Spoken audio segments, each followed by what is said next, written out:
Before I start this video, just wanted to let everyone know I posted a story on breakout candidates in the AFC. I'm going to leave a link to that down in the description box below. Now, onto this video.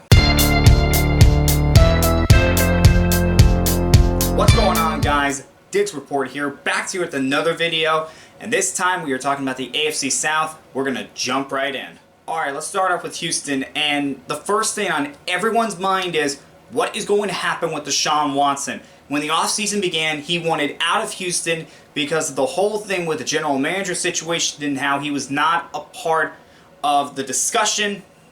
That was craziness. If that wasn't bad enough, then the whole off-the-field situation with him, I'm not going to go into any detail. We all know what's going on. Is he going to be able to play at all this year? At this point, we have no idea what's going to happen until the NFL says something about it. Deshaun Watson, so many questions around this, and we won't know until we know. Another question on people's mind is, how much of a train wreck are the Texans going to be this year?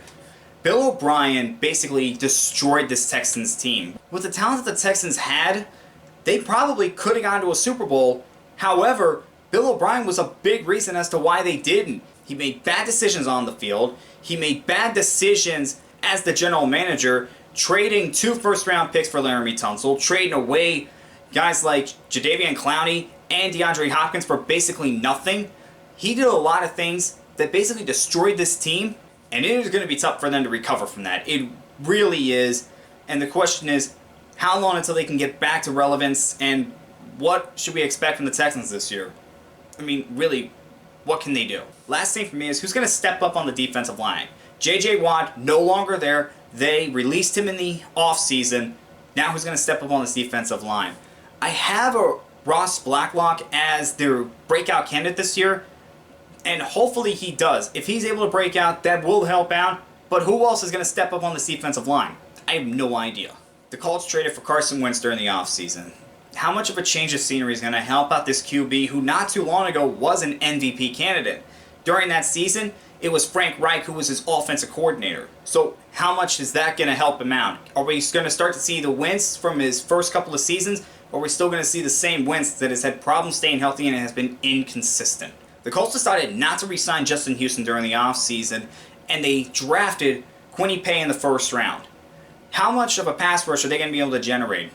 Justin Houston played a big part of that, and relying on a rookie to replace that, little dangerous. They still have DeForest Buckner who can get to the quarterback as well, but who else is going to step up and bring some pass rush to help them out? And lastly, the Colts secondary, it's a little bit of a question mark for me because I just don't know how it's going to be. Xavier Rhodes had one of his worst seasons as a pro last year, and Rockinson has not been exactly what the Colts hoped that they were getting when they drafted him in the second round. Just how effective is this secondary going to be this year? That's a little bit of a question for me.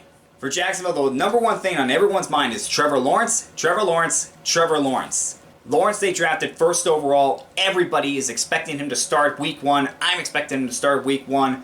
I'm 95% sure he's starting week 1, and that's me being conservative. It's going to be a shock if he doesn't.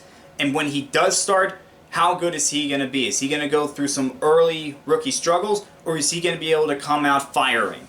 Jaguars have a new head coach in Urban Meyer. Urban Meyer was one of the best college head coaches in the 2000s and 2010s. Now he's in the NFL for the first time. How is he going to be transitioning from college to the NFL? And he hasn't coached in 4 years. So how much of a transition is that going to be? Is he going to be able to succeed in the NFL? Or is he going to be like other college coaches that were great in college, but just could not make it in the league? And I got a question about their secondary too. C.J. Henderson, I have him as a breakout candidate for the Jacksonville Jaguars. He steps up. That's going to help them out big time. But who else will step up in this secondary? I want to see how the secondary does for Jacksonville. The Titans made a trade with the Atlanta Falcons to get Julio Jones. Now, how is he going to be in a Titans uniform? He does not have to be the number 1 in Tennessee because they still have A.J. Brown, who is coming off back-to-back 1,000-yard seasons. So there's not a lot of pressure on him to begin with. But how much does he still have left in the tank? We don't know. We're not going to know until the season starts. But if Julio Jones can still do something for Tennessee, it's going to help them out big time. And maybe Jones can finally get a Super Bowl that he so deserves. What's going to happen at right tackle for the Titans? Jack Conklin left in free agency in 2020, and they tried fixing that in the draft by drafting Isaiah Wilson in the first round. But that didn't work out. Wilson was cut after his rookie season and is essentially out of football. We have no idea if he's going to play in the NFL ever again at this point. And they drafted somebody in the second round, but is he going to be able to step up at right tackle right away? I have no idea.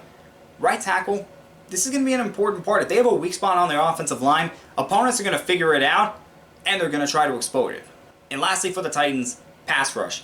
They thought getting Jadeveon Clowney would help out with their pass rush, but that didn't work out. Clowney never really got going for the Titans, and it's a big question mark where their pass rush is going to come from. If they can't generate a pass rush, that defense is going to be picked apart. They got to figure out where their pass rush is going to come from. Alright guys, that was the AFC South. Next up is the NFC South, and I will see you next time.